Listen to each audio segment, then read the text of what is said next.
going on, everyone? So obviously Bogdanovich went to the Detroit Pistons, and the Utah Jazz basically shot themselves in the foot, in my opinion. I mean, yeah, they made the deal, and they saved $5 million, but whether it was Phoenix or the Lakers, they still could have done the same thing, and I really believe that they would have gotten some assets from either the Suns or the Lakers, and they could have, if they would have went to the Lakers and said, hey, look, we want you to take Mike Conley, Clarkson, Beasley, and Bogdanovich, and we'll only take, one first and maybe a pick swap or something, I believe the Lakers would have done it.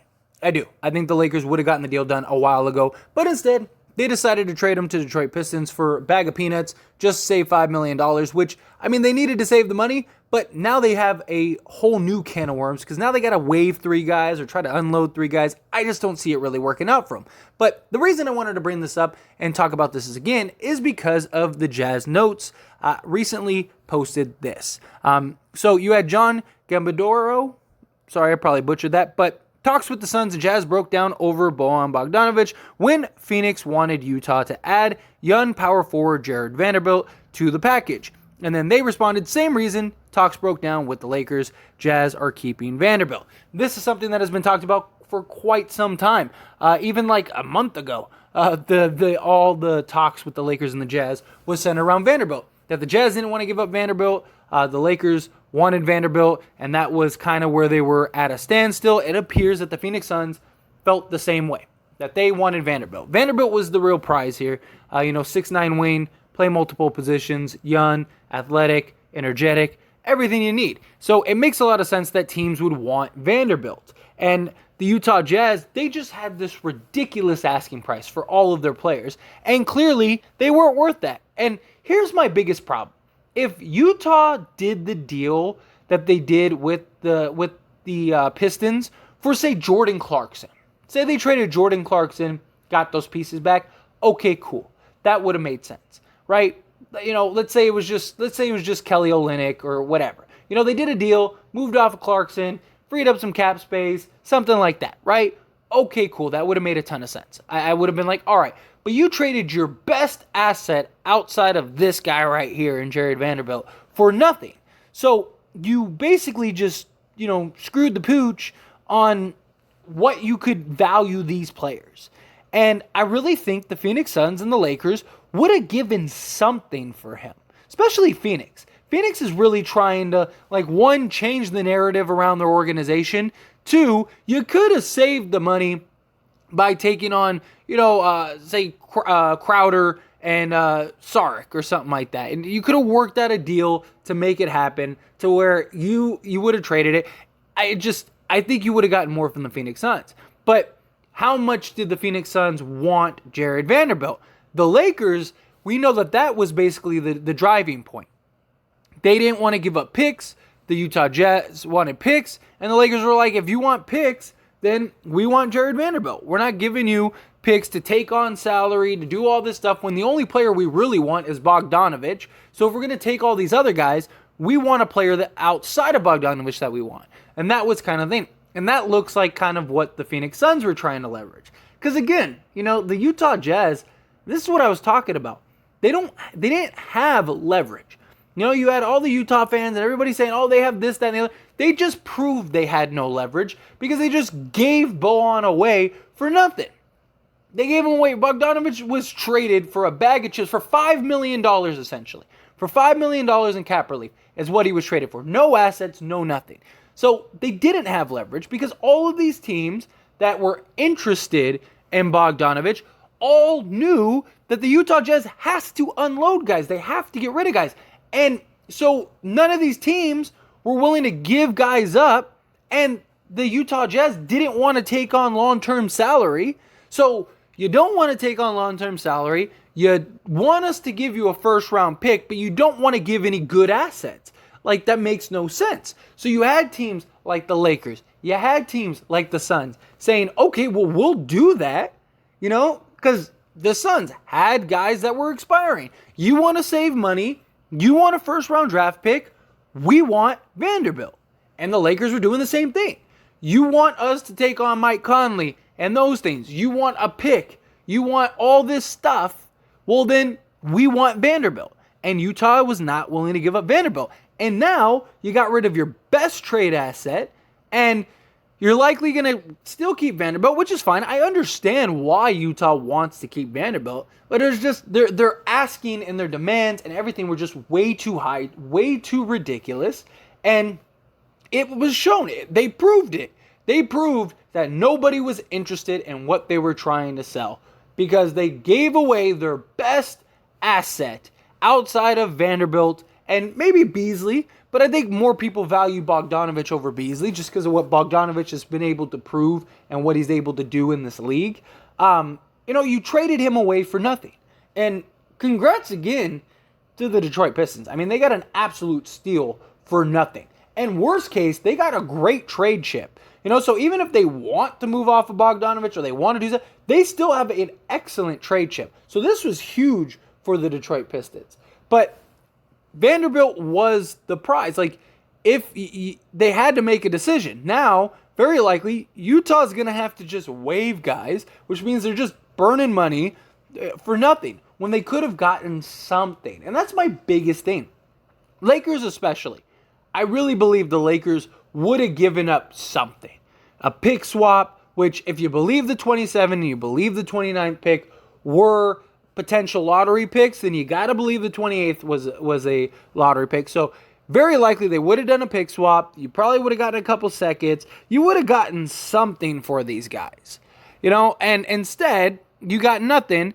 And I understand you wanted to keep Vanderbilt, but it's just interesting. It's just interesting how this all played out, because it seemed like it was kind of, even at one point it was Phoenix or the Lakers. And as a Laker fan, I am ecstatic that the Phoenix Suns didn't get Bogdanovich. It kind of sucks that we didn't get him either, but it would have been bad if the Phoenix Suns got him and we didn't, because it's like we're already competing with that team and they just got even better. So it was like, I guess it worked out, I guess, for us to a degree, but it would have been nice to get Bogdanovich and Beasley. I mean, it's fascinating because, you had Utah basically say, F the Lakers, F the Suns, I'm going to go do this way worse trade over here. And we saw Danny Ainge do the exact same thing to the Knicks. It's like he gets caught up in his feelings rather than doing what is the best business decision.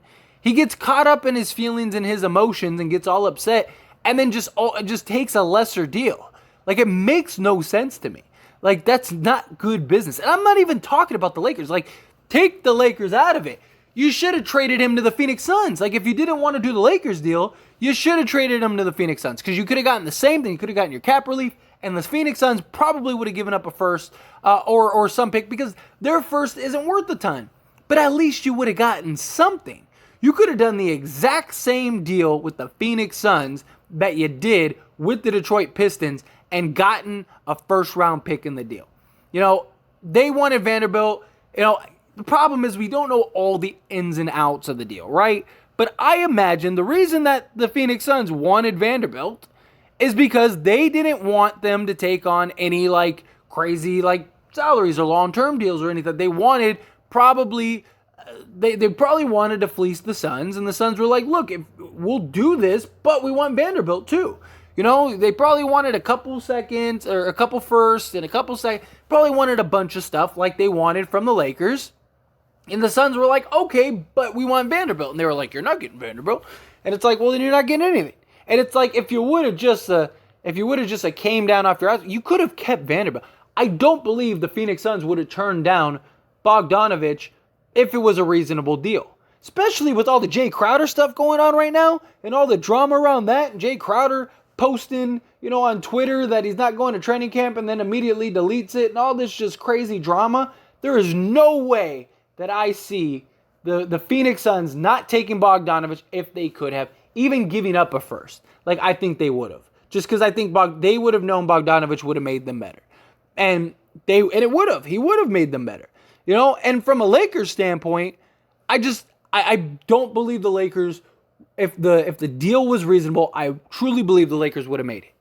If the Lakers could have gotten Bogdanovich for a reasonable price, because you couldn't just get Bogdanovich straight up. So if they could have gotten Bogdanovich even originally, the Utah Jazz probably, before the Schroeder thing and everything like that, I am positive that the Lakers would have taken Conley, Clarkson, and Bogdanovich if the Utah Jazz would have got it, which would have solved all of your problems. Not only would that have solved all of your problems, you would have saved money. Not only would you have saved money, you would have moved off of Clarkson and Conley's contract, because I believe that the Lakers would have valued Conley, which they did, and I think that they would have looked at Jordan Clarkson and said he could be a good quality scorer off the bench, or we could use him as a trade chip to flip somewhere else, and they would have gotten Bogdanovich. I really think this Lakers team wanted Bogdanovich and wanted Conley. Like, that was the whole talks. And then at one point it was Beasley, Conley, and Bogdanovich before they signed Schroeder. If Utah would have just done the deal and said, we'll do one first, and you can have these guys, or one first and a pick swap, or one first and a couple seconds, I think the Lakers would have done it. I think the Lakers would have took it on Conley, took it on Bogdanovich, and took it on Jordan Clarkson. Utah would have solved all their problems. They would have solved all their cap issues. They literally would have been, Danny Ainge would have been praised as a king right now for just, fleecing the Lakers and getting that first and doing this, that, and the other. And now the whole conversation, Danny Ainge is an idiot because he just took a lesser deal again. He could have gotten a better deal from the Knicks, but instead got all in his feelings and got all upset and decided to do the Cavs deal. And the only one that won in that deal were the Cavs. Just like the only one that won in this deal was the Pistons. Now, if the Cavs were the only team, or the Detroit Pistons were the only team, then fine. Okay, I get it. You got to do what you got to do. It sucks, but you got to do it. But that wasn't the case. They didn't have to trade Mitchell. They could have waited. And they didn't have to trade Bogdanovich, right? At least that's what everyone was saying. Oh, they'll just waive players, this, that, and the other. Well, now you're going to have to. Now you just have to waive an extra player. And like, you got nothing. It still makes no sense to me. You had better deals on the table from the Lakers and the Suns, and both of those teams probably would have, one of them would have caved. I think both of them would have caved. But I think one of them would have gotten him if the Utah Jazz would have just been reasonable. But instead, Danny Ainge wanted to say, well, if I can't get what I want from these two teams, I'm just going to do this over here. It makes no sense. You're willing to bite your nose off to what? Stick it to the Lakers and the Suns? That's just bad business. It is. It's just bad business. But anyway, I wanted to share this information with you. I thought it was interesting. Worth a video, worth a discussion. And as always, I pass the question on to you. Let me know your thoughts and opinions down in the comment section below. Do you agree with me? Do you disagree with me? Then it makes no sense. What do you think of this information? What do you think of this news? It's not really like groundbreaking news or anything like crazy new. Because, we kind of knew the Vanderbilt thing was a holdup for a while. But just thought I'd share this. Some new information that came out last night. So wanted to share it now. But anyway, again, however you feel, love to hear your thoughts and opinions down in the comment section.